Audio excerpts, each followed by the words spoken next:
माझ्या यूट्यूब चॅनलमध्ये मी आपल्या सर्व श्रोत्यांचे हार्दिक हे माझे शैक्षणिक माहितीच्या आदानप्रदानासाठी तयार केलेले यूट्यूब चॅनल त्यांनी आवडल्यास लाईक करा आणि बेल आयकॉनला प्रेस करून सबस्क्राईब. आज या ठिकाणी जागर ज्ञानेश्वरीचा या उपक्रमाअंतर्गत हे चौथे सत्र आपण या ठिकाणी आयोजित केले आहे. या प्रसंगी या कार्यक्रमासाठी उपस्थित असलेले महाविद्यालयाचे सन्माननीय प्राचार्य डॉक्टर गणेशजी अग्निहोत्री सर, त्याचबरोबर महाविद्यालयाचे उपप्राचार्य डॉक्टर सदावर्ते सर, माझे गुरुवर्य doctor Yashwant Sonone sir, Shewale sir, Verma sir, अनेक जणांचे नाव घेता येतील. खरं तर जेव्हा मला हा उपक्रम माहीत झाला तेव्हा असा प्रश्न पडला की हा एक काय वेगळा उपक्रम सुरू झाला. आणि मग मी या ठिकाणी दुसऱ्या सत्राला उपस्थित झालो. पहिल्या सत्रामध्ये मी शेवटच्या टप्प्याला उपस्थित झालो आणि मग मला त्याची जिज्ञासा वाढत गेली. तसं अनेकदा मी ज्ञानेश्वरीचं पारायण घरी वारकरी संप्रदायाची परंपरा असल्यामुळे अनेकदा लहानपणापासून केलेलं आहे.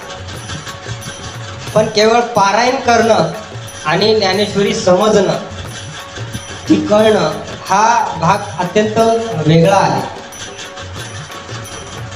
सर्वप्रथम ज्या मातेच्या उदरातून माझा जन्म झाला आणि ज्या मातीत माझा अंत होणार आहे त्या मातेला आणि मातीला वंदन करतो. त्याचबरोबर ज्यांनी मला उभं राहण्याचं आणि बोलण्याचं बळ दिलं अशा सर्व या महाराष्ट्राच्या संतभूमीला, संतांना, महापुरुषांना आणि गुरुजनांना वंदन करतो. हा ज्ञानेश्वरीचा जो पहिला अध्याय आपण या ठिकाणी ऐकला, या संपूर्ण अध्यायामध्ये संत ज्ञानेश्वर माऊलींनी ज्ञानेश्वरी का सांगितली त्याची प्रस्तावना म्हणून किंवा ती का सांगावीशी वाटली त्यांची भूमिका म्हणून या पहिल्या अध्यायामध्ये त्यांनी सुरुवात केलेली आहे. आपण अनेकदा असं ऐकलेलं आहे की ज्ञानेश्वरी हा ग्रंथ भगवद्गीतेवर भावार्थ अनुवाद आहे आणि मग भगवद्गीतेची सुरुवात ही पहिल्या अध्यायाच्या पहिल्या श्लोकाने अशी होते की धृतराष्ट्र संजयाला प्रश्न विचारतो की धर्मक्षेत्रावर, कुरुक्षेत्रावरती काय सुरू आहे. हा भगवद्गीतेच्या संपूर्ण 700 श्लोकामध्ये धृतराष्ट्र या व्यक्तिरेखेने विचारलेला पहिला आणि शेवटचा एकमेव असा श्लोक आहे. जी भगवद्गीता हजारो वर्षांपासून इथल्या लोकांना अमृत प्रदान करते आहे, जीवनाचं तत्वज्ञान सांगते आहे, त्या भगवद्गीतेची सुरुवात धृतराष्ट्राच्या श्लोकाने होते. आणि मग त्या श्लोकापर्यंत येण्यासाठी संत ज्ञानेश्वरांनी सुरुवातीला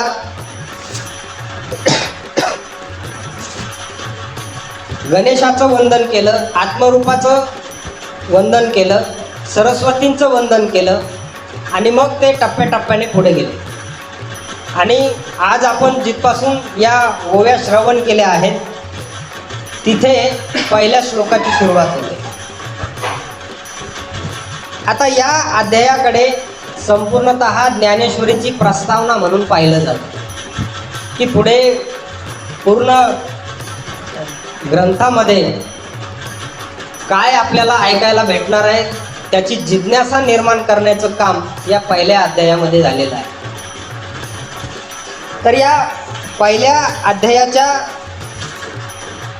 सुरुवातीला आपण मागच्या 3 सत्रामध्ये त्याचा सारांश लक्षात घेतलेला आहे आणि 85 ओवीपासून आज या ठिकाणी आपल्याला बोलायचं आहे. तत्पूर्वी मला असं वाटतं की कुठल्याही गोष्टीच्या निर्मितीचं प्रयोजन जर आपल्याला कळलं नाही तर त्याचा योग्य परिणाम साध्य करता येत नाही. कारण परिणाम साध्य करण्यासाठी प्रयोजन आधी कळावं लागतं. ही वस्तू कशासाठी निर्माण झाली, का झाली, ती का वाचली पाहिजे, ती वाचल्याने काय होणार आहे. कारण हल्ली आपण अशा जगातली माणसं आहोत की फायद्याशिवाय आपण कुठल्याच गोष्टीचा विचार सुद्धा करत नाही. काम तर लांबची गोष्ट आहे. म्हणजे मला काय मिळणार आहे. मग आता इथं बसलेल्या अनेकांना असे प्रश्न पडले असतील की हे आता रोज रोज ऐकायचं, मग आपल्याला काय मिळणार आहे. त्या प्रस्तावनेच्या अनुषंगाने मला जे काही आकलन झालेलं आहे ते आकलन या प्रस्तावनेच्या अनुषंगाने मांडण्याचा प्रयत्न करणार आहे. खरं तर ज्ञानेश्वरीवरती बोलावं एवढा मोठा माझा अधिकार अजिबात नाही.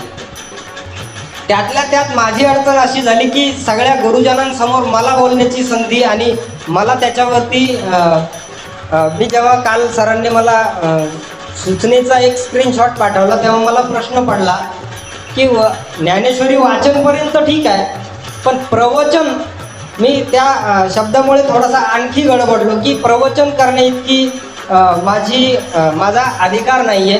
कारण हा फार उंचीचा ग्रंथ आहे असं मी लहानपणापासून ऐकत गेलो. पण तरीही माझी या बोबडी या बोला या पद्धतीने जेवढं मला आकलन झालं तेवढं आपण या ठिकाणी लक्षात घेऊया. तर प्रथमतः मला वाटतं की या ग्रंथाच्या निर्मितीचं प्रयोजनावरती मी थोडंसं बोलतो आणि मग आपण पुढच्या भागाकडे जाऊया. ग्रंथाच्या शेवटी असं म्हटलेलं आहे की शके 1272 तै टीका केली ज्ञानेश्वरे, सच्चिदानंद बाबा लेखक आदरे लेखकू झाला. ज्ञानेश्वरांनी सांगितली, सच्चिदानंद वारकरी तिथं श्रवण करायला बसलेले होते आणि त्यांना असं वाटलं की अरे हे साठवून ठेवण्यासारखं आहे, म्हणून त्यांनी ते लिहून काढलं आणि मग ती प्रत पुढे संत एकनाथांनी त्याची शुद्ध प्रत निर्माण केली आणि मग ती आपण जी वाचतो ती आहे. तर या ग्रंथाचं या ग्रंथाच्या अवताराचं प्रयोजन काय आहे त्याच्या अनुषंगाने आपण थोडासा विचार करूया. या ग्रंथाला पूर्णपणे वाचल्यानंतर, ऐकल्यानंतर, ते शब्द वारंवार आपल्या कानावरून गेल्यानंतर एक पहिला प्रश्न आपल्याला असा निर्माण होतो की ज्ञानेश्वरांच्या ठाई प्रचंड प्रतिभा लाभलेला हा व्यक्ती आहे. म्हणजे आता मी साहित्य क्षेत्रातला असल्यामुळे मी कवी या अनुषंगाने त्यांच्याकडे जास्त पाहतो की एवढी मोठी उंची असलेला कवी आणि वय किती आहे तर अत्यंत कमी आहे. आपल्याला त्यांचं म्हणजे हा ग्रंथ कोणत्या वयात निर्माण झाला तेही माहीत आहे. एवढ्या कमी वयामध्ये एवढ्या उंचीची प्रतिभा लाभलेला व्यक्ती भगवद्गीतेवरतीच का बोलावं, हा पहिला प्रश्न. म्हणजे मी अनेक प्रश्न मला जे पडले तेही तुमच्या समोर ठेवणार आहे. केवळ मी सांगणार आहे तुम्ही ऐकायचं आहे असं नाही आहे. तर तुम्हाला पडलेले प्रश्न आणि मला पडलेले प्रश्न याच्यावरती आपण या ठिकाणी चर्चा करत असतो. मी मागच्या सत्रामध्ये हा अनुभव घेतलेला आहे. त्यामुळे मला पडलेला पहिला प्रश्न असा आहे की एवढी मोठी उंची लाभलेला हा कवी आहे आणि मग या कवीने वेद, उपनिषद असे अनेक जे काही 6 शास्त्र, 18 पुराण, 4 वेद एवढे सगळे ग्रंथ असताना फक्त भगवद्गीताच का निवडली असेल, त्याच्यावरतीच का बोललं असेल. म्हणजे हे जर आपल्याला कळलं तर पुढचा ग्रंथ कळायला सोपा जातो. म्हणजे आपल्याकडे भारतामध्ये एक परंपरा आहे की कुठलीही गोष्ट असली तर ती आपण डोक्यात घेण्याच्या ऐवजी डोक्यावर लगेच घेतो. म्हणजे डोक्यावर घेण्यापेक्षा असे ग्रंथ आपण डोक्यात जर घेतले तर आपल्या जीवनाचं सार्थक आपल्याला करता येईल. आपलं जीवन कशासाठी आहे, मी कोण आहे याचा शोध आपल्याला घेता येईल. किमान आपण त्या मार्गाने चालायला तरी लागू, या दृष्टीने हा विचार करूया. दुसरा प्रश्न असा होता की ज्ञानेश्वरांनी या ग्रंथामध्ये ज्ञानेश्वरी, भावार्थ दीपिका आणि अमृत अनुभव अशा 2 ग्रंथांमध्ये चिदविलासवाद नावाचा एक नवा वेगळा सिद्धांत मांडलेला आहे. हा काश्मीरी शैवागमाचा चिदविलासवाद हा काय प्रकार आहे त्याच्यावरती थोडंसं आपण अधिकचं जाणून घ्यायला हरकत नाही की हा नेमका भाग कसा येतो. तर याचा भाग असा आहे की चिदविलासवाद आणि त्यापूर्वीची जी म्हणण्याची प्रथा आहे की ब्रह्मसत्य जगन मिथ्या, याच्यावरती ज्ञानेश्वरांनी असं म्हटलेलं आहे की जर फक्त ब्रह्मच सत्य आहे आणि हे जग जर मिथ्या आहे तर मग सूर्य जेवढा सत्य आहे तेवढाच सूर्याचा प्रकाशही सत्य आहे. मग सूर्याचा प्रकाश जर सत्य असेल तर ब्रह्म जेवढं सत्य आहे तेवढंच ब्रह्माने निर्माण केलेली या जगातली ही सगळी लीलाही सत्य असायला पाहिजे. म्हणून त्या दृष्टीनेही आपण अधिक या ग्रंथाकडे पाहिलं पाहिजे. या ग्रंथावरती या पद्धतीने मी मुद्दाम यामुळे बोलतो आहे की केवळ ओवी वाचायची आणि ओवीचा तेवढ्यापुरता अर्थ आपण समजून घेऊ नये, तर त्याचा भाव काय आहे, तो कोणत्या अर्थाने येतो, कोणती मूल्ये आपल्याला शिकवतो, हे जास्त समजणं आपल्याला अधिक गरजेचं आहे.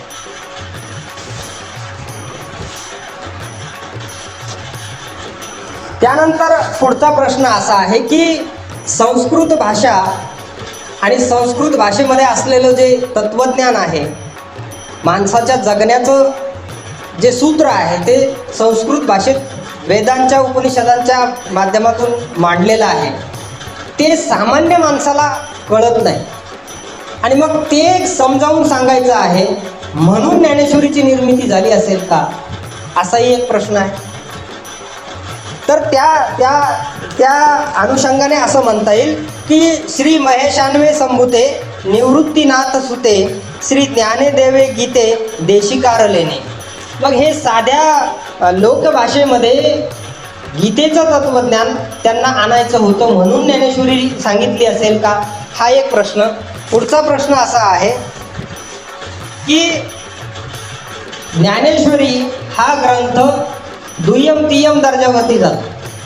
दर्जा म्हणजे त्या अनुषंगाने नव्हे, तर तो या अनुषंगाने की सर्वप्रथम वेदांमध्ये या सृष्टीच्या सर्व निर्मितीविषयीचं ज्ञान येतं.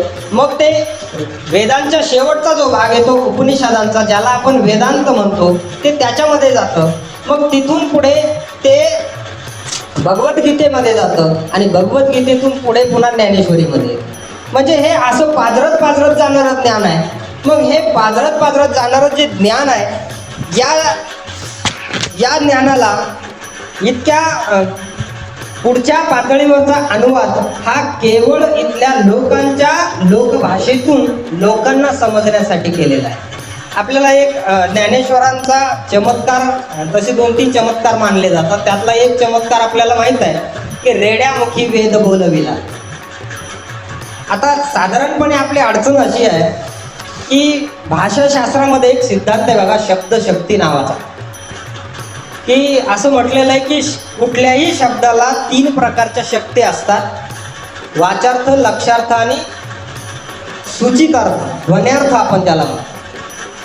आता या चमत्काराकडे, या ओळीकडे, या श्लोकाकडे आपण कसं काय पाहतो आणि ते आपल्याला कितपत समजतं? कारण आता ह्या शब्दांच्या शक्ती प्रत्येकालाच माहीत असतात असं नाही.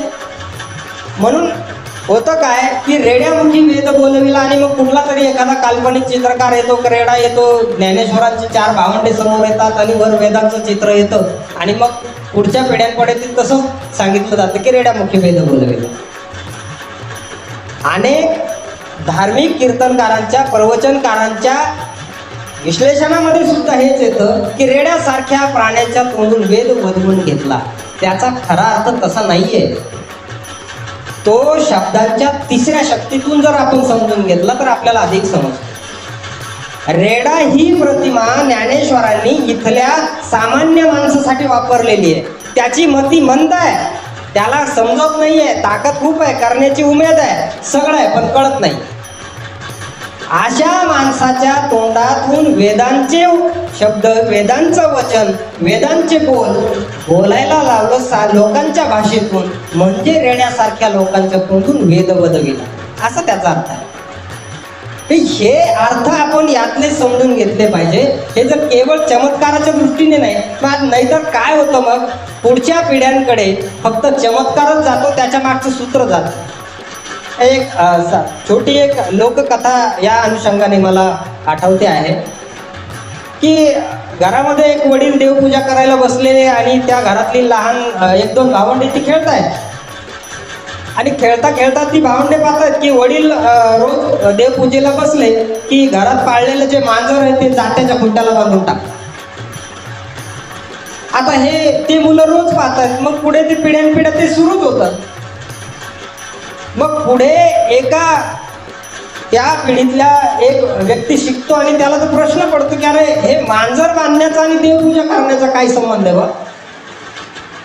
आणि मग तो त्या गोष्टीचा शोध घ्यायला लागतो आणि मग त्याच्या लक्षात येतं की आमच्या कुठल्या तरी पूर्वजांमध्ये अशी घटना घडली होती की ते देवपूजा करत बसलेले आहे. देवपूजा करणे म्हणजे ताट भरलेलं आहे, त्याच्यावरती दिवा लावलेला आहे, दिव्यात तेल आहे, दिवा प्रज्वलित आहे, त्या ताटामध्ये नैवेद्य सुद्धा ठेवलेला आहे. मग घरात पाळलेलं मांजर हा आरती करत असताना ते मांजर त्या ताटावरती नैवेद्य खाण्यासाठी उडी मारतं आणि दिवा सांडतो आणि त्याच्या अंगावरती तेल पडल्यामुळे तो भाजतो. मग त्याने दुसऱ्या दिवशीपासून ही शिकवण घेतली, पहिलं घरातलं मांजर काढून टाकायचं, मगच देवपूजा करायची. ही परंपरा प्रचलित होते. मग हे चमत्कार सुद्धा असेच पुढे पुढे पिढ्या जात राहिले. तर हे त्या पिढ्यांचा दोष नाही आहे, त्यांना समजावून सांगण्याची क्षमता आपल्याकडे नाही किंवा आपण ते सांगू शकलो नाही, हा दोष आपला आहे. आणि म्हणून तो दोष आपल्या माथी येऊ नये, किमान आपल्याच्याने जेवढं होतं तेवढं तरी आपण करावं, या अनुषंगाने हा उपक्रम या ठिकाणी आयोजित केला असावा असंही एक मला वाटतं.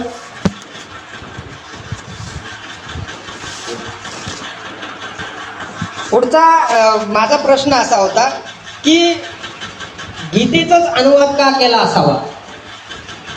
तर गीता हा ग्रंथ असा आहे की प्रत्येक काळानुसार प्रत्येक युगानुसार एक नवा संदेश तिच्यातून प्रसविण्याची क्षमता तिच्यात आहे. अनेक युगांचा लोकसंदेश ती गर्भामध्ये संरक्षित करून घेते. हा त्या ग्रंथाचं वैशिष्ट्य आहे. त्या ग्रंथामध्ये जसं मी बोललो की सुरुवातीला फक्त धृतराष्ट्राचा एकच श्लोक आहे, त्याने फक्त सुरुवात करून दिली. पहिल्या अध्यायामध्ये जे 47 श्लोक ज्ञानेश्वरीमध्ये येतात ते ज्ञानेश्वरांनी गीता हेच अनुवादासाठी निवडण्याचं दुसरं कारण असं असेल की त्यामध्ये प्रत्येक युगाला एक नवा संदेश देण्याची क्षमता त्या ग्रंथामध्ये ओवी त्यामध्ये येते आहे. वेदू संपन्न होय ठाई परी कृपणू ऐसा आन नाही, जो कानी लागला तिही वर्णाचिया, एरा भव व्यथा ठेलिया, श्री शूद्रादी प्राणिया अनवस्त्र मांडुनी राहिलासे. आता या ओवीमध्ये असं म्हटलेलं आहे की वेदांचाही एक उणीव या ठिकाणी ज्ञानेश्वरांनी सांगितलेली आहे. ज्ञानेश्वरांनी वेदांची एक उणीव अशी सांगितलेली की तो फक्त त्रयवर्णिकांच्या कानी लागला. चौथा जो वर्ण आहे, चौथ्या वर्णांच्या कानाला तो लागलाच नाही, त्यामुळे चौथ्या वर्णाचा उद्धार झालाच. म्हणजे ज्ञानेश्वरांच्या भावंडांमध्ये आणि आई वडिलांमध्ये दोन वेगळ्या परंपरा उपासनेच्या आपल्याला पाहायला मिळतात. म्हणजे निवृत्तीनाथ हे नाथ सांप्रदायिक आहे आणि पुढे ज्ञानेश्वर हे वारकरी संप्रदायाचे संस्थापकच आहे. म्हणजे हा जो संक्रमणाचा काळ आहे हा कसा घडला, ज्याला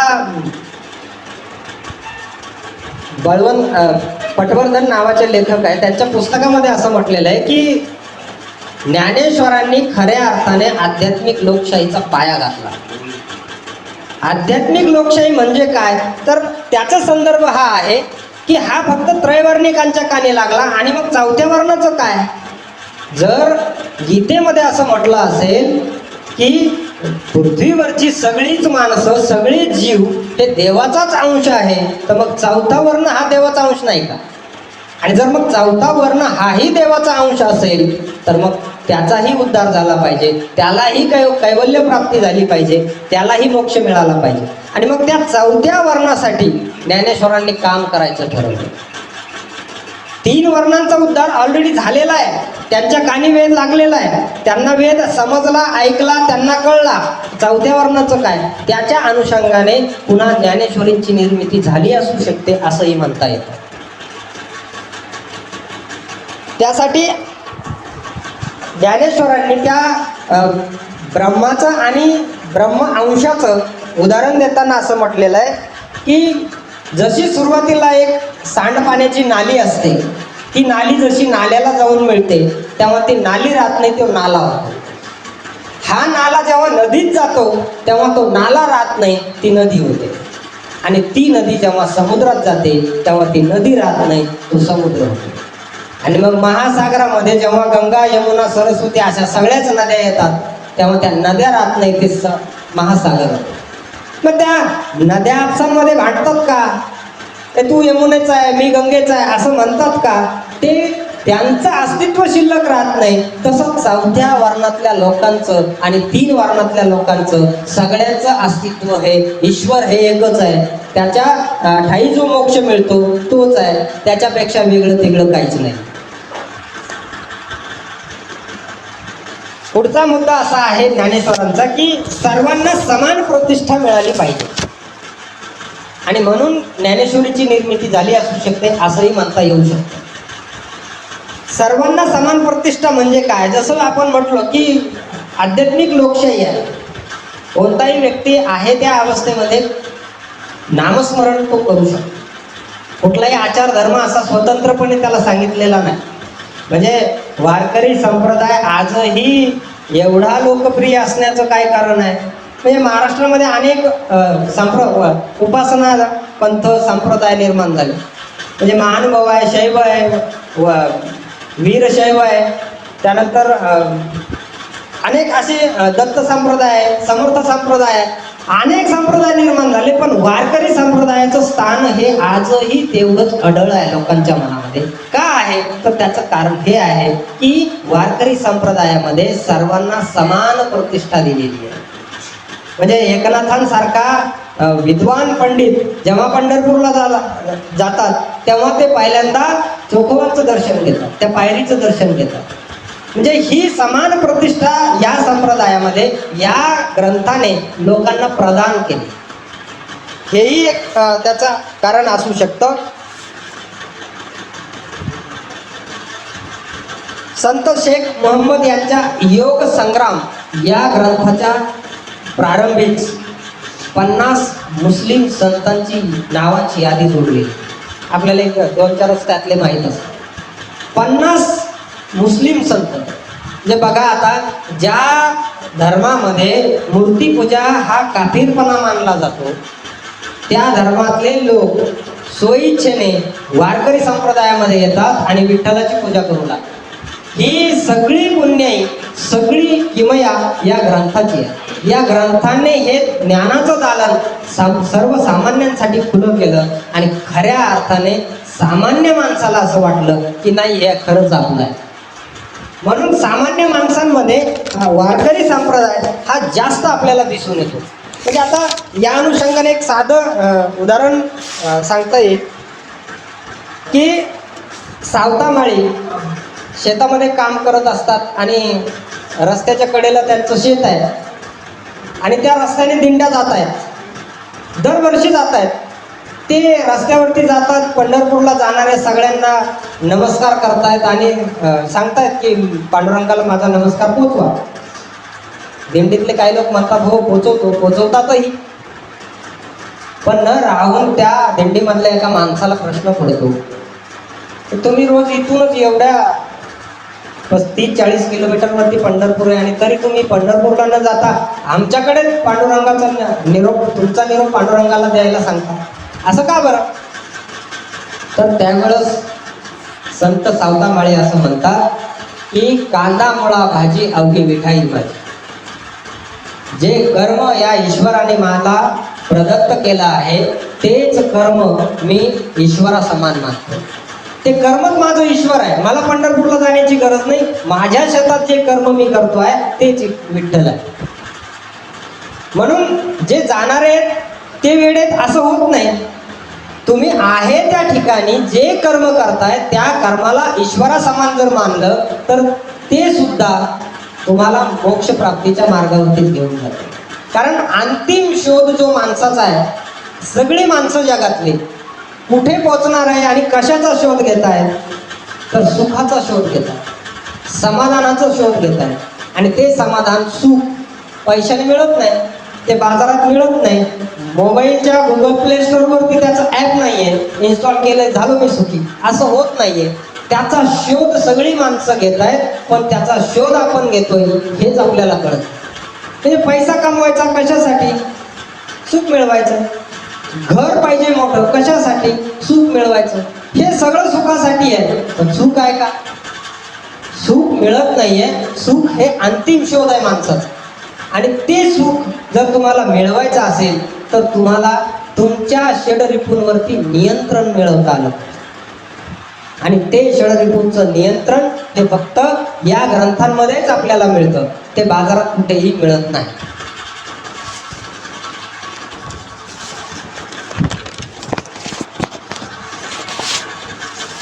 यानंतर ज्ञानेश्वरांच्या आरतीमध्ये एक ओळ येते, प्रगट गुह्य बोले ज्ञान विश्व ब्रह्माची केले. प्रगट गुह्य बोले म्हणजे कोणतं गुह्य? कोणतं गुह्य असं प्रगट झालं ते आरतीमध्ये म्हटलेलं आहे, म्हणून आपण म्हणायचं तिथपर्यंत ठीक आहे. समजण्याच्या पातळीवरती आपल्याला ते काय आहे नेमकं तेही कळलं पाहिजे. हरिपाठाच्या एका अभंगामध्ये ज्ञानेश्वरांनी जेव्हा गुरु परंपरेचा एक अभंग लिहिलेला आहे, आदिनाथ गुरु सकळ सिद्धांचा मच्छिंद्र तयाचा मुख्य शिष्य. मच्छिंद्राने बोध गोरक्षाशी केला, गोरक्ष वळला गहिनी प्रती, गहिनी प्रसादे निवृत्ती दातार ज्ञानदेव सारे सोदे. हा अभंग आणि मच्छिंद्रनाथ ह्या सगळ्या गोष्टींचा संदर्भ असा मिळतो की सागरामध्ये महादेव पार्वतीला गोष्ट सांगत बसलेले. जे तत्वज्ञान वेदांमध्ये आहे ते तत्वज्ञान महादेव पार्वतीच्या कानात सांगत आहे. आजूबाजूला कोणीच नाही आहे, समुद्रात बसलेले आहेत ते. पण ते तत्वज्ञान मच्छिंद्रनाथाने त्या माशीच्या पोटामध्ये जेव्हा मच्छिंद्रनाथ गर्भारावस्थेत होते तेव्हा त्यांनी ते माशी तिथून भ्रमण करत असताना त्यांच्या कानावरती ते पडलं, आणि मग ते पुढे या जगामध्ये प्रसृत झालं असं म्हटलं जातं. त्या अनुषंगाने ते येते आदिनाथ गुरु सकळ सिद्धांचा. आदिनाथ तो आहे, आणि मग मच्छिंद्र तयाचा मुख्य शिष्य. ते मच्छिंद्राने ऐकलं आणि तिथपासून ते ज्ञानदेवांपर्यंत येऊन पोचलं. ते जे तत्वज्ञान आहे ते गुह्य ज्ञानेश्वरांनी ज्ञानेश्वरीमध्ये मांडण्याचा प्रयत्न केला. ते मांडलेलं आहे, आणि तेच मांडण्यासाठी किंवा ती भावना त्यांना उन्मळून आल्यामुळे या ग्रंथाला म्हणजे या ग्रंथावरती निरूपण करण्याला ते उद्युक्त झाले असावे. आता आणखी एक प्रश्न असा आहे की ज्ञानेश्वरांना एवढ्या कमी वयामध्ये एवढं सगळं तत्वज्ञान कसं समजलं असेल? कारण बघा, आता अवतारी पुरुष असं म्हणणं पारमार्थिक आध्यात्मिक इथपर्यंत ठीक आहे, पण आपण सगळी विज्ञानवादी माणसं आहोत. आपण असल्या अवतारावरती कल्पनावरती विश्वास न ठेवणारी माणसं आहोत. बऱ्याचदा असं होतं की आपण लहान मुलांना सांगायला लागलो, अरे ते देव होते. कसले देव? माणसासारखेच दिसत होते. असे अनेक प्रश्न लहान मुलांचे असतात.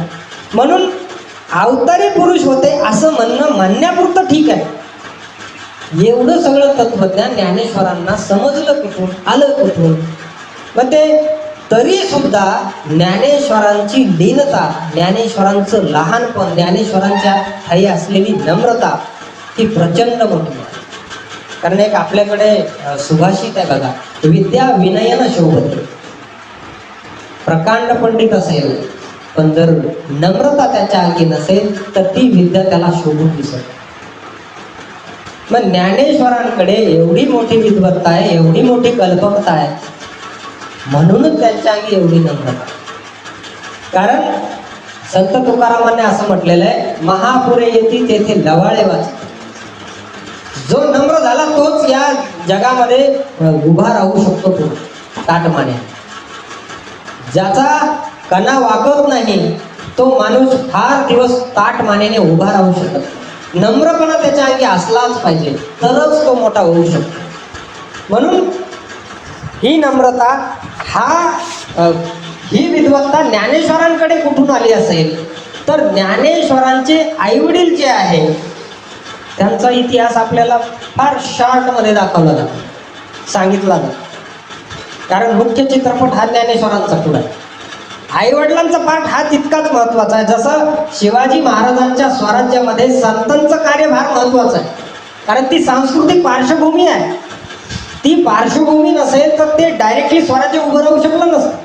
ती मानसिकता लोकांची तयार करायची. तसं ज्ञानेश्वरांच्या भावंडांना ज्ञानी बनवण्यामध्ये आई वडिलांचा फार मोठा वाटा. म्हणजे ज्ञानेश्वरांचे वडील विठ्ठलपंत हे पैठण या क्षेत्रामध्ये प्रचंड मोठे विद्वान पंडित होते. ते अध्ययन करायचे आणि अध्यापनही करायचे. तर ते करत असताना भ्रमंती हा तत्कालीन शिक्षण व्यवस्थेतला एक फार मोठा पार्ट होता, खूप मोठा भाग आहे. आणि तो भाग आता NEPच्या अनुषंगाने थोडाफार हळूहळू येऊ घातला आहे. कारण तुम्ही जे काही ज्ञान संपादन केलं आहे ते ज्ञान तपासून पाहण्याची संधी तुम्हाला त्याच्यातून मिळते. आणि मग विठ्ठलपंत प्राप्त केलेलं ज्ञान हे जशी आपण सत्रांत परीक्षा देतो त्या पद्धतीने ते भ्रमंती करायला निघतात. आणि भ्रमंती करत असताना मग पुढे त्यांना रुक्मिणी भेटते आणि मग तो विवाह होतो, त्या सगळ्या गोष्टी. हा वारसा पुढे त्यांनी संसार केला, 4 अपत्य झाले.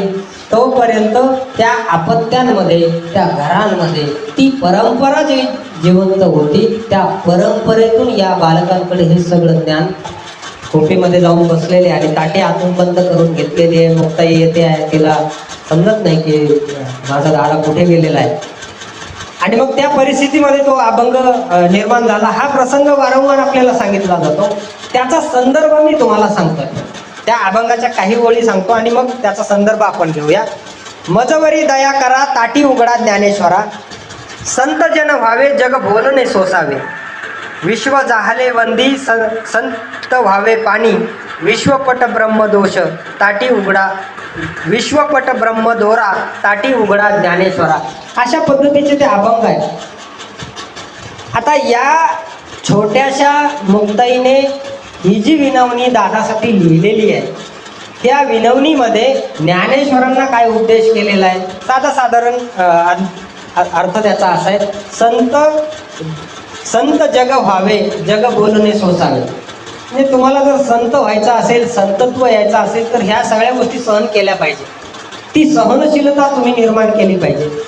ती सहनशीलता ज्ञानेश्वरांनी सहन केल्यानंतर त्यांना असं वाटलं की भगवद्गीतेमध्ये संस्कृत भाषेच्या प्रचलित रूढी परंपरेमध्ये ताटीआड रुसून बसलेलं ज्ञान का बरं आपण लोकांसाठी उघडं करू. म्हणजे मुक्ताई जसं मला विनवणी करते आहे तशी मी विनवणी करतो तत्वज्ञानाला. आणि मग ते त्या पद्धतीने त्याचा अनुबंध आपल्याला असंही घेता येतो की ताटीआड असलेलं संस्कृत भाषेच्या रूढी परंपरेच्या प्रचलित समाज व्यवस्थेच्या परंपरेच्या आड असलेलं ते ज्ञान ज्या 4थ्या वर्णावरती रुसून बसलेले आहेत त्यांच्याकडे ते पोचलंच नाही. त्या वर्णाकडे येण्यासाठी जशी मुक्ताई मला ताटी उघडा म्हणते तसं मी पण ताटी उघडतो आणि हे ज्ञान बाहेर आणतो. असाही एक प्रसंग घडलेला असू शकतो. त्यानंतर महत्वाचा मुद्दा येतो तो अहंकाराचा. अहंकार हा अशिक्षित माणसामध्ये कमी असतो, शिक्षित माणसामध्ये जास्त असतो, असं माझं व्यक्तिगत निरीक्षण आहे. शिकलेल्या माणसाला असं वाटतं की मलाच सगळं कळतं. आणि जोपर्यंत तुम्हाला स्वतःला असं वाटत नाही की मला काहीच कळत नाही तोपर्यंत तुम्ही ज्ञानी होत नाही. म्हणजे मला काहीच कळत नाही हे सुद्धा ज्ञान आहे. ते ज्ञान होणं गरजेचं आहे आपल्याला. ज्ञानेश्वर पहिल्या अध्यायामध्ये हेच सांगतायत. म्हणजे अर्जुनाच्या आणि श्रीकृष्णाच्या संवादामध्ये ते पुढे ते येणारच आहे संदर्भ. ते अर्जुन म्हणतो हे सगळं सैन्य तर माझे सगळे स्वाप्तीय आहे. आणि मग इथे मी सगळं कसं काय लढू शकतो. अर्जुनाला मोह झालेला आहे, नात्यांचा मोह. आणि मग श्रीकृष्ण अर्जुनाला त्या पातळीवरचा उपदेश करतात आणि त्याच्यासाठीची ही सगळी प्रस्तावना. ती मानसिक अवस्था तयार झाली पाहिजे. म्हणून पहिल्यांदा माणसामध्ये जर मोठं व्हायचं असेल, यशस्वी व्हायचं असेल तर पहिल्यांदा आपल्यामधला अहंकार गेला पाहिजे. अहंकाराचं चांगदेवाचं उदाहरण आपल्याला चांगलं माहीत आहे. नामदेवांचंही उदाहरण आहे. म्हणजे मुक्ताई नामदेव आणि ज्ञानदेव यांची जेव्हा भेट घडते तेव्हा नामदेवांना असं वाटतं की मी वयाने मोठा आहे आणि ह्या एवढ्या पोराच्या मी कशाला पाय पडू, हा अहंकार आहे. तेव्हा त्यावेळी मुक्ताईने म्हटलेलं अखंड जयाचा शेजार तरी अहंकार गेला नाही. म्हणजे नामदेवांना उद्देशून ही ओळ येते आहे. म्हणजे एवढा सगळा देवाचा सहवास तुम्हाला आहे आणि अहंकार जर तुमचा गेला नसेल तर तुम्हाला तुमच्या त्या सहवासाला आणि तुमच्या त्या विद्वत्तेला काही अर्थ उरत नाही. पुन्हा अहंकाराचा संबंध नम्रतेशी येतो. अहंकार जर गळून पडला तरच आपल्या अंगी नम्रता, विनम्रता, लीनता, लहानपण यायला लागतं.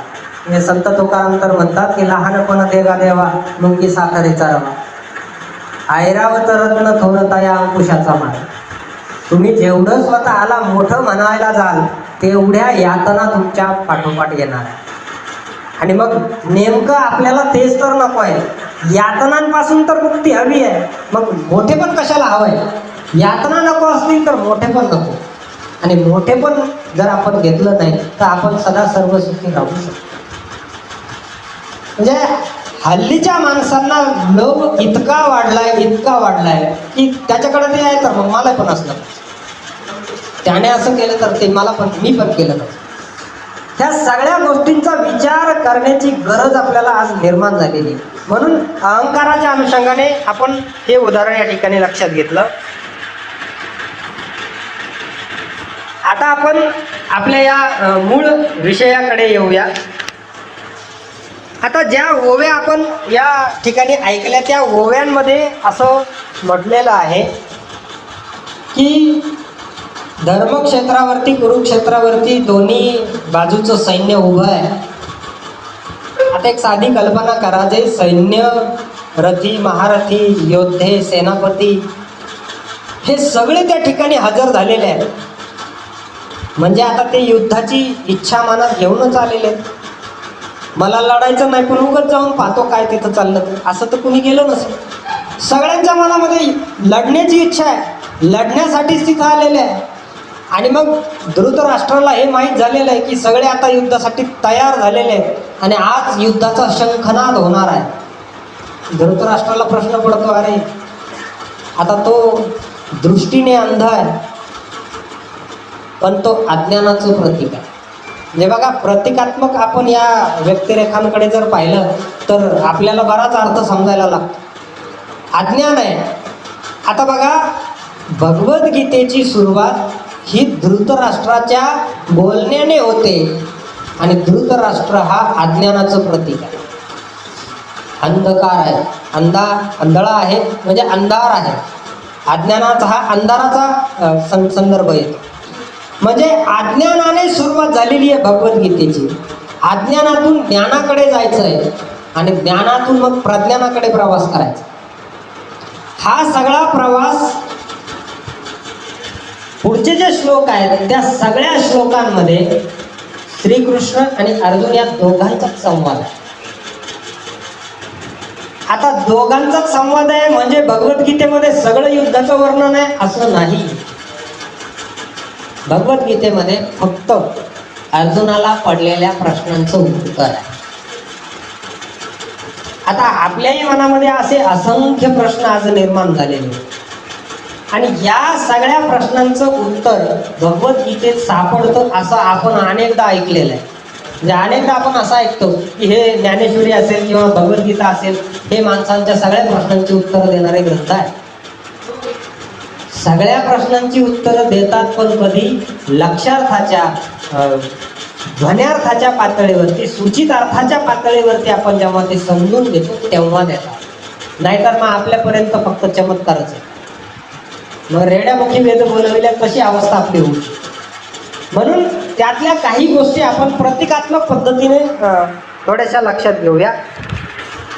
युद्धाची तयारी झालेली आहे आणि मग युद्धाच्या तयारीनंतर तो संजय जो आहे, दिव्य दृष्टी प्राप्त असलेला संजय, ही व्यक्तिरेखा संयमाचं प्रतिनिधित्व करते. त्या अज्ञानाला संयम काय आहे तिथलं सगळं वर्णन सांगतं.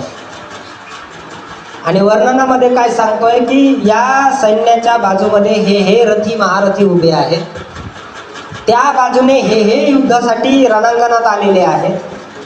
असा सगळा भाग तो वर्णन करून सांगतो. आणि मग अर्जुनाचा रथ, अर्जुनाचे सारथी भगवान श्रीकृष्ण, अर्जुन श्रीकृष्णाला म्हणतायत की सारथी आपला रथ सैन्याच्या मधोमध घ्या, कारण तत्कालीन युद्धाचा नियम होता की आपल्या तुल्य बळाच्या सैनिकाशीच आपण लढायचं, लहान सैनिकांना मारायचं. आपल्या ताकदीचा जो सैनिक आहे, जसं कुस्तीमध्ये होतं, आपल्या तोडीचा पैलवान पाहिला जातो आणि तरच कुस्ती केली जाते, लहान पैलवानाची कुस्ती खेळली जात नाही. तसा नियम त्या युद्धाचा आहे.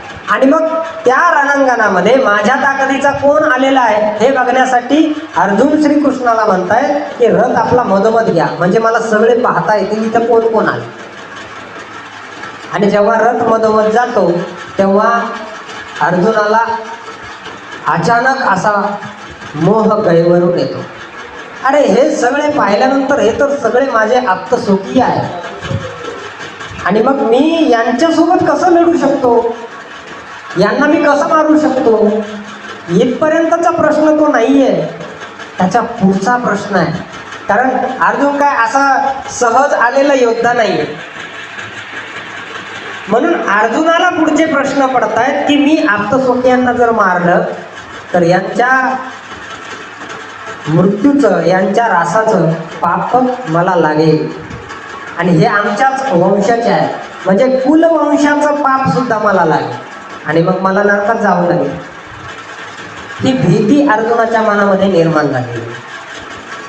आणि या भीतीपोटी अर्जुनाची अवस्था कशी झालेली आहे त्याच्यावरती बऱ्याचशा ओव्या या पहिल्या अध्यायामध्ये येतात. तोंडाला कोरड पडलेली आहे, तो घाबरलेला आहे, अत्यंत चेहरा भुरका झालेला आहे, डोळे पांढरे झाले, अशी अवस्था माऊलींनी वर्णन केलेली आहे. अर्जुनाला अत्यंत घाबरलेला आहे, गलित गात्र झालेला आहे, शरीरातला पूर्ण त्राण निघून गेलेला आहे, हातातला जो धनुष्य आहे तो सुद्धा खाली पडलेला आहे. अशा अवस्थेला अर्जुनाची मानसिक अवस्था आहे. बघा, आता युद्धाच्या ठिकाणी अर्जुनाला हे माहीत नव्हतं का की मला कोणाशी लढायचं आहे? माहीत होतं, दुर्योधनाशी लढायचं आहे हे माहीत होतं. तरी ते माहीत असताना अर्जुन युद्धभूमीवरती आलेला आहे. युद्धभूमीवरती आल्यानंतर येईपर्यंत तो सशक्त उभा आहे, हे मी लढणार आहे. पण जेव्हा ते दिसल्यानंतर मोह निर्माण झाला, आणि मग तर भौतिक गोष्टींमध्ये अडकला आहे. आणि त्यावरती श्रीकृष्ण त्याला सांगताय, अर्जुनाला सांगताय, जे तू समजतोय ते नाहीच आहे, त्यांचं ते अस्तित्वच नाहीये, तुझं सुद्धा हे अस्तित्व नाहीये. तुझं शरीर नाशवंत आहे, आत्मा अमर आहे, आणि तू आत्मा आहेस. एक आत्मा त्या आत्म्याशी युद्ध करणार आहे, आणि मरणार कुणीच नाही. तोही आत्मा मरणार नाही, हाही आत्मा मरणार नाही. मग तू घाबरतो का? आता घाबरणे, आता हे माहीत असून घाबरणे, कोणाशी लढायचं काय, सगळे समोर गुरुजन आहे, द्रोणाचार्य आहे, भीष्म आहे, असे सगळ्यांसमोर तो घाबरलेल्या अवस्थेमध्ये श्रीकृष्णाला वेगवेगळे प्रश्न विचारतात. आता बघा, पहिल्या अध्यायामध्ये 47 श्लोक येतात भगवद्गीतेचे. त्यामधला पहिला श्लोक जो आहे तो पुत्रप्रेमाने आंधळ झालेल्या धृतराष्ट्राचा एकच श्लोक आहे. पुढे अर्जुनाचा विषाद आहे, म्हणजे दुःख, नैराश्य, खिन्नता, मनाची अवस्था जी आहे त्याच्यावरती श्लोक 2 ते 10 मध्ये वर्णन येतं. प्रमुख योद्ध्यांचं वर्णन श्लोक 11 ते 19 मध्ये येतं, भगवद्गीतेतले श्लोक म्हणतात. आणि अर्जुनाची मानसिक द्विधा अवस्था याच्यावरती श्लोक 20 ते 27, आणि अर्जुनाचा जो खेद आहे तो खेद श्लोक 28 ते 47 मध्ये प्रगट झालेला आहे. आता या अनुषंगाने 47 श्लोकांचं वर्णन संत ज्ञानेश्वरांनी पहिल्या अध्यायामध्ये केलेलं आहे. आणि मग त्याला अनेक उदाहरणं देऊन ते समजावून सांगण्याचा प्रयत्न आहे. बघा, ज्ञानेश्वरी या ग्रंथामध्ये उदाहरणांचा सुकाळ आहे. प्रचंड उदाहरण आहे. म्हणजे एका गोष्टीची 10 उदाहरणं आहेत, 10 ओव्या त्याच्यावरती आहेत. का बरं असतील एवढी उदाहरणं? एक उदाहरण दिलं तर पुरेसं आहे, फार झालं तर 2, 3, 10 उदाहरणं एका गोष्टीची. आपण जे प्रस्तावनेत लक्षात घेतलं की ती सामान्य माणसाला समजलं पाहिजे, म्हणून सामान्य माणसाच्या जीवनातले वेगळे वेगळे 10 उदाहरणं तिथं दिलेली आहेत. म्हणून उदाहरणांचा सुकाळ आपल्याला या ठिकाणी पाहायला मिळतो. असा सगळा घटनाक्रम या पहिल्या अध्यायामध्ये येतो. आता आपण शेवटच्या टप्प्याकडे जातो. जसं विज्ञानाच्या पुस्तकामध्ये असतं आपण काय शिकलो, तसं आता आपण काय या अध्यायातून काय अर्थ घ्यायचा किंवा आपण काय शिकायचं त्याच्याकडे आपण जातो आहोत.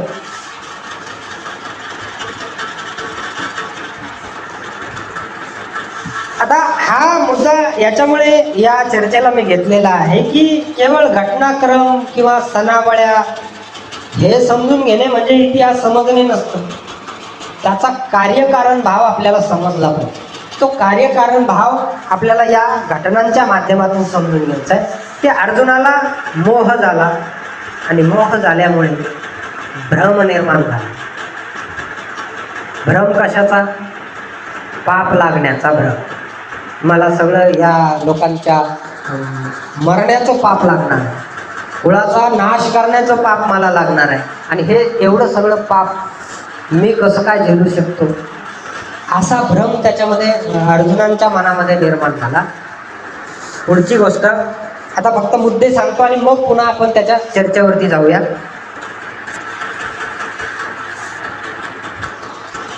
अज्ञान या सगळ्या गोष्टीचं म्हणजे मी म्हणजे आत्मा आहे याचं अज्ञान आहे. अर्जुनाला याचं अज्ञान आहे आणि त्यामुळे अर्जुनाला हा मोह निर्माण झाला. म्हणून अर्जुनाच्या ठाई अज्ञान आहे. अज्ञान कोणत्या पद्धतीचं आहे? बघा, अज्ञानात सुख असतं असं म्हणतात. अज्ञानात सुख असतं. तुम्ही म्हणाल मग अज्ञानी राहिलेलंच बरं आहे, कशाला शिकलो आपण? अज्ञानात सुख कोणत्या अर्थाने? आता त्याचं एक उदाहरण आपण घेऊया. आई बाळाला दूध किती दिवस पाजते? तुम्ही म्हणाल 2 वर्ष 4 वर्ष, त्याच्या पुढे नाही. वर्षावरती त्याचं गणित नाही. त्याचं गणित कशावरती आहे? कळण्यावरती. बाळाला जोपर्यंत कळत नाही तोपर्यंत बस. जेव्हा त्याला कळायला लागतं पाजत. म्हणजे आई बाळाला मांडीवरती कधीपर्यंत घेते? त्याच्या न कळण्याच्या अवस्थेपर्यंत. तसं जोपर्यंत हे आपल्याला कळत नाही, आपल्याला जोपर्यंत आपण जोपर्यंत असं म्हणत नाही अरे मला कळलं म्हटलं लांब हो, दूर हो, या सगळ्या गोष्टींपासून आपण दूर जायला लागतो. म्हणून शिकलेल्या माणसांमध्ये परमार्थ करणारी माणसं अत्यल्प. का तर ती दूर गेली. त्यांना असा भ्रम निर्माण झाला की मला कळलं. हे त्या आई जशी त्या बाळाला दूध पाजते हा तसा प्रकार. म्हणून अहंकाराची निर्मिती त्याच्यामध्ये त्या अनुषंगाने होते. अहंकार निर्माण झाला की जिज्ञासू वृत्ती लोप पावते. जिज्ञासू वृत्ती लोप पावले, अहंकार आला की विनम्रता जाते.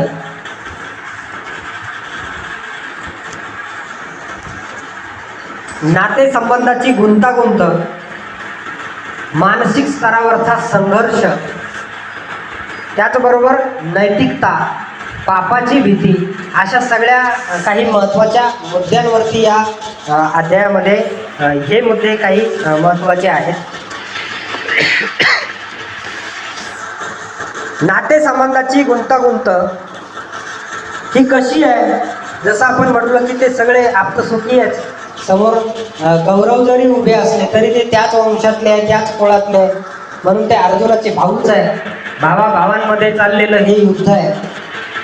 या युद्धामध्ये कोण हरलं कोण जिंकलं, इथे अहंकाराचा एक मुद्दा आपण लक्षात घेतला होता. अहंकार जेव्हा अर्जुनाचा जातो तेव्हा त्याला आत्मज्ञानाची प्रचिती येते.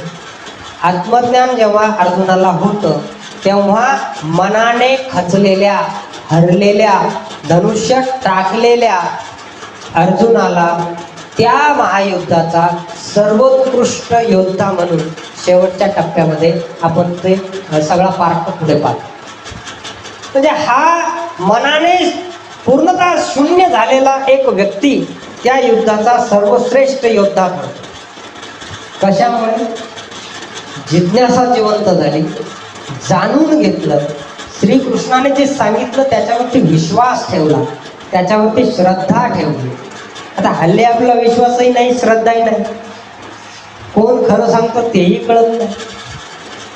म्हणजे सोशल मीडियामुळे तर त्याचा अफाट प्रचार प्रसार सुरू आहे. म्हणजे छोटी गोष्ट असली की ती लगेच गावभर होते. म्हणून ह्या सगळ्या गोष्टी एकीकडे, आता अर्जुनाला झालेला ते आत्मज्ञान आणि त्या आत्मज्ञानातून आलेली ती प्रचिती आणि मग त्या महाभारताच्या युद्धाचा तो सर्वोत्कृष्ट योद्धा ठरण्यापर्यंतचा सगळा प्रवास हा श्रीकृष्णाच्या उपदेशावरती अवलंबून. तो उपदेश तेवढ्या जिज्ञासेने, म्हणजे आता पुढे पुढे जेव्हा आपण पुढची सत्र येतील तेव्हा अर्जुन प्रत्येक वेळी एक नवा प्रश्न विचारत जाईल आणि श्रीकृष्ण प्रत्येक वेळी एक वेगळं उपदेशात्मक तत्वज्ञानाच्या भाषेतलं उत्तर अर्जुनाला सांगत आहे. हा प्रत्येक वेळी विचारला जाणारा जिज्ञासेचा प्रश्न अर्जुनामध्ये जोपर्यंत जिवंत राहते ही जिज्ञासा, तोपर्यंत ते ज्ञान त्याला मिळत नाही. हल्ली आपल्यामधली जिज्ञासाच संपली, काही जाणून घेण्याची इच्छाच आपल्याला राहिली. आपण कोणाला काही प्रश्न विचारत नाही, अजिबात प्रश्न विचारत. लहान मुलं सुद्धा घरच्यांना काही विचारत नाही, सांगतही नाही. म्हणजे ही सर्रास परंपरा निर्माण झाली की काही विचारायचंच नाही. तर विचारलं जर नाही तर मग आपल्याला सांगणार, आणि सांगितलेलं आपण जर ऐकलंच नाही तर मग आपल्याला कळणार कसं? जर आपल्याला कळलंच नाही तर आपल्याला अहंकार आहे, मला सगळं माहीत आहे, मला काय कळून घेण्याची गरज नाही. म्हणून त्या अहंकाराचं हनन, तो अहंकार या निमित्ताने या अध्यायाच्या अनुषंगाने आपल्याला समजून घेण्याचा भाग आहे की पहिल्यांदा आपल्याला हे टाकून द्यावं लागेल. हे जे 6 आपल्यामध्ये असलेले जन्मतः असलेले जे दोष आहेत हे दोष आपल्याला समजले पाहिजे. ते समजणं हे प्रथम दर्शनी आपलं ज्ञान आहे. त्याच्यावरती नियंत्रण मिळवणं हा खरा आपला विजय आहे. आता अर्जुनाच्या मनाची झालेली द्विधा अवस्था, अर्जुनाच्या मनातही असे अनेक नाना प्रश्न निर्माण झालेले, असे अनेक गोंधळामध्ये तो अडकला. हे काय करायचंय नेमकं?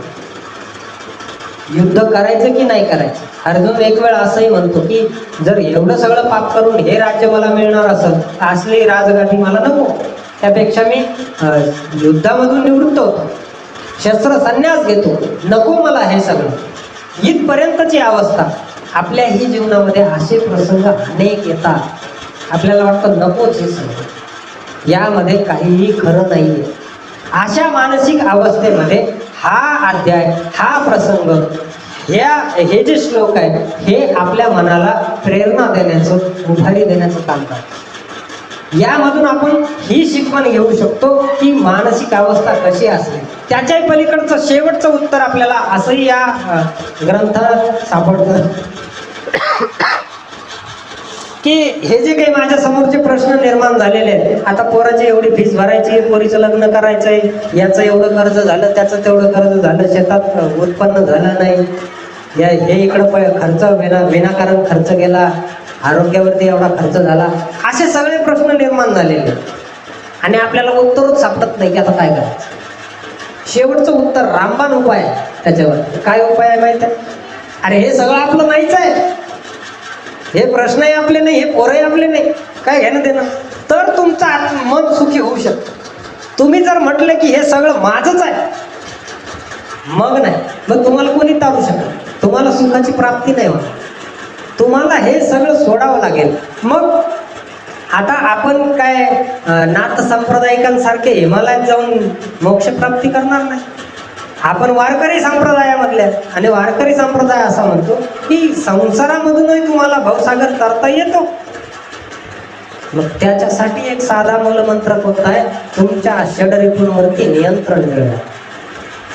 आहे त्या ठिकाणी तुम्ही फक्त मोहावरती काम, क्रोध, मद, मत्सर हे जे षडरिपू आहेत जे जन्मताच तुमच्यामध्ये येतात ते तुम्हाला नियंत्रित करता आले पाहिजे. म्हणजे बघा, आपण बाजारामधून एक मोबाईल विकत घेतो. मोबाईल सगळ्यांनीच घेतलेला आहे, सगळ्यांना अनुभव आहे. मोबाईल विकत घेतल्यानंतर त्याच्यामध्ये आपल्याला नको असलेले अनेक ॲप्स येतात आणि मग आपण असं विचार करतो की अरे मला याची काही गरज नाही. मग ते ॲप आपण डिलीट करण्याचा प्रयत्न करतो, पण ते डिलीट होत नाही. ते डिलीट होत नाही. त्याला एक शब्द आहे बघा, डिफॉल्ट. डिफॉल्ट म्हणजे जन्मताच आलेले ते मोबाईल सोबत येतातच ते डिफॉल्ट ॲप आहे, ते डिलीट होत नाही. ते त्याचा तुम्हाला डिसेबल करून ठेवावे.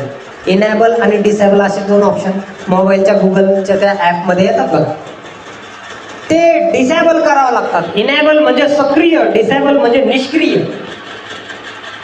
तसे तुमच्या मनामध्ये जन्मताचे षडरिपू आलेले आहेत, ते तुम्हाला डिलीट नाही करता येत, काढून टाकता येत नाही. नकोच मला आहे मोह, माया, अहंकार, मद, मत्सर नको मला, काढून टाका. बघा, काढता येत नाही. ते डिफॉल्ट आहे. त्याच्यासाठी तुम्हाला एक ऑप्शन आहे, तो म्हणजे डिसेबल करता येते, निष्क्रिय करता येते. सक्रिय जे आहे जन्मता ते तुम्हाला निष्क्रिय करता येतं. आणि ते निष्क्रिय करण्याचं बटन जर कुठं असेल तर ते या संत साहित्यामध्ये जोडलं. म्हणून त्या अनुषंगानेही या अध्यायामध्ये आपल्याला चर्चा करता येईल.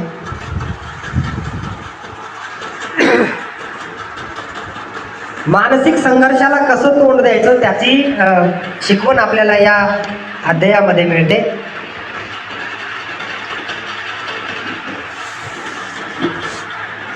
अर्जुनाला उपदेश करताना श्रीकृष्ण एक उपदेश असा करतात की तू क्षत्रिय कुलात जन्म घेतलेला आहे आणि क्षत्रिय कुलाचं कर्म काय आहे ते कर्म तू केलं पाहिजे. फळाची अपेक्षा करू नको. पाप होईल पुण्य होईल माहीत नाही. फळाची अपेक्षा न करता केलं जाणारं कर्म हेच तुम्हाला सुख देऊ शकतं, शाश्वत सुख देऊ शकतं. फळाची अपेक्षा ठेवून जर कर्म केलं तर दुःख पदरी येण्याची दाट शक्यता आहे. कारण गौतम बुद्धांनी असं म्हटलेलं आहे, दुःखाचं मूळ कारण अपेक्षा. तुम्ही जर अपेक्षा ठेवली की ती भंग होणारच आणि भंग झाली की दुःख पदरी येणारच.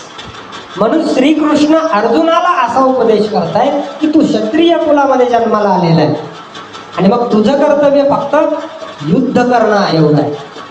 त्या फळाची अपेक्षा तू करायची नाही. त्या युद्धामधून पाप होणार आहे का पुण्य होणार आहे हे फलित तू विचारात घेऊ नये.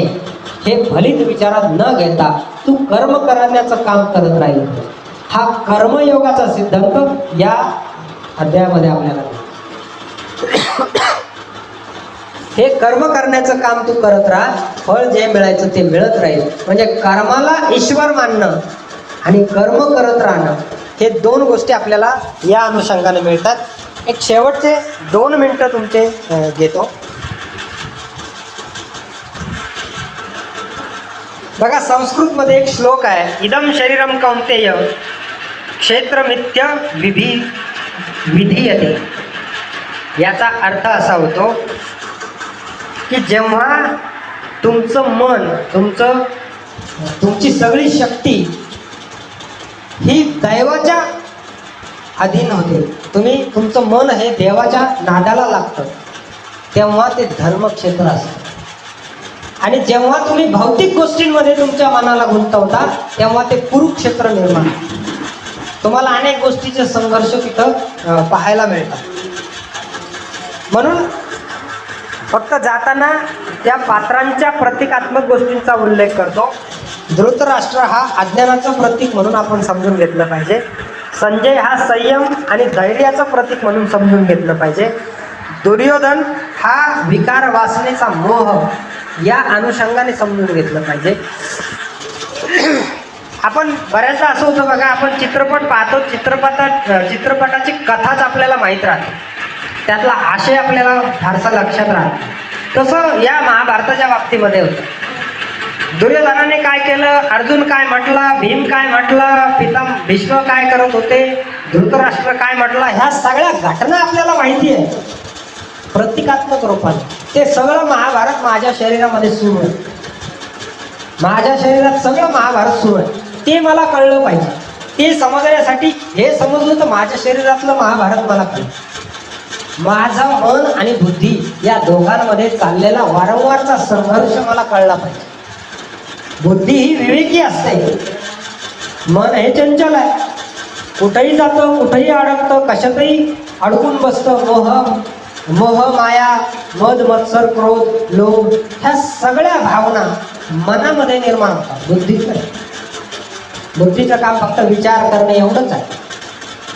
म्हणून बुद्धी काय करते, श्रीकृष्णासारखा त्या मनाला विवेक सांगण्याचा प्रयत्न करते वारंवार. हे करायला पाहिजे, अरे नाही, नको करू. पण आपलं मन भौतिक गोष्टीच्या नादाला लागतं आणि मग आपल्या मनाचं कुरुक्षेत्र सुरू, धर्मक्षेत्र नाही राहत, तिथे कुरुक्षेत्र निर्माण होतं. म्हणून ह्या सगळ्या घटनांकडे आपण असं पाहिलं पाहिजे. बघा, त्यांची नावांचा पण संदर्भ तसा येतो. पांडवांचे जे वडील आहेत पांडू, यांचा संदर्भ पुण्याशी येतो आणि कुंती यांचा संबंध कर्माशी. जेव्हा पुण्य कर्म ह्या सगळ्या गोष्टी जुळतात तेव्हा पुढे अशी संतती निर्माण होते. हा इथल्या घटना प्रसंगाचा भाग आहे, परंतु हे आपल्या जीवनाशी जोडलेला आहे. आपण ह्या सगळ्या गोष्टी आपल्याशी जोडून पाहिजे आहेत. जसं मी सुरुवातीला म्हटलं होतं की हल्लीची आपली जी माणसं आहेत ही फायदा तोटा पाहिल्याची कुठं बसत नाही, कुणाच काय ऐकत पण. इथं बसलं तर माझा काय फायदा होणार आहे, इथं तुमचा हा फायदा होणार आहे. तुम्ही हे सगळं तुमच्या मनाशी बुद्धीशी तारून बघा, तुम्हाला अनेक गोष्टी प्रत्ययाला येतील. युधिष्ठिर हा धर्माचा प्रतीक आहे, अर्जुन हा भक्तीचं प्रतीक आहे, भीम हा भावनेचं, मनामध्ये निर्माण होणाऱ्या भावांचं प्रतीक आहे, नकुल हा नियमांचं प्रतीक आहे, सहदेव हा सत्संगाचा सहवासाचं प्रतीक आहे, कर्ण हा बंधनाचं प्रतीक. बंधन बघा, याचा एक चांगला मला माहीत असलेला संदर्भ मुद्दामून सांगतो. आपण सुरुवातीला असं म्हटलो की कुंती ही कर्माशी संबंधित आणि पांडू राजा जे आहेत ते पुण्याशी संबंधित. जेव्हा कर्माच्या पदरी पुण्य नव्हतं, म्हणजे कुंतीचा विवाह पांडू राजाशी झाला नव्हता, तेव्हा कर्णाचा जन्म झाला. हे आपल्याला माहित आहे. म्हणजे कुमारिकेच्या पोटी कर्णाचा जन्म झालेला. म्हणजे बघा, कर्माला पुण्य नाहीये जोडीला, तिथे कर्णाचा जन्म, तिथे बंधनाचा संदर्भ आहे. आणि मग पुढे जेव्हा ते पुण्याशी जोडलं जातं ते बंधन निर्माण, निर्बंध आणि बंध अशा अनुषंगाने. दुःशासनाचा संबंध दुर्बुद्धीशी येतो, भीष्माचा संदर्भ भ्रमाशी येतो. अशा काही पात्रांचा प्रतिकात्मक अर्थ आपण जर समजून घेतला तर हे जी कथा आहे ती आपल्याला समजायला अधिक सोपी होते. अशा वेगवेगळ्या अर्थांच्या अनुषंगाने प्रथम अध्यायामध्ये आपण जे काही माऊलींनी भगवद्गीतेचा भावार्थ वर्णन केला आहे त्या अनुषंगाने आपण काय शिकावं, या अनुषंगाने माझ्या अल्पबुद्धीला जेवढं आकलन झालं तेवढं आपल्यासमोर मांडण्याचा मी प्रयत्न केला. मी जे काही बोललो आहे हे सगळं गुरुकृपेमुळे आहे, यामध्ये माझं काहीही नाही आहे. मी फक्त एक निमित्त होतो. की बोलण्याचा आदेश मला गुरूंकडून आला की नाही आता तुम्ही बोललं पाहिजे. आणि घरात मी सुरुवातीला जसं म्हटलं की घरात वारकरी संप्रदायाची परंपरा आहे. वारकरी संप्रदायामध्ये गुरुवरती ठाम विश्वास ठेवला जातो, ही परंपरा फार मोठी आहे. आणि गुरूंनी सांगितलं तू बोललं पाहिजे, मी म्हटलं ठीक आहे, कारण बोलायचं मला नाहीच आहे, बोलणारे ते आहे, तोंड फक्त माझं आहे. म्हणून जे काही बोललं असेल ते, जे चांगलं बोललो ते त्यांचं असेल, मध्ये जे काही तुम्हाला नकोसं असलेलं जे माझ्या वाणीतून व्यक्त झालं असेल ते माझं मला परत द्या, ते मी मोठ्या मनाने त्याचा स्वीकार करतो. आणि आयोजकांनी मला या ठिकाणी बोलण्याची संधी दिली त्याबद्दल मी त्यांचं स्वतः ऋण व्यक्त करतो. थांबतो. धन्यवाद.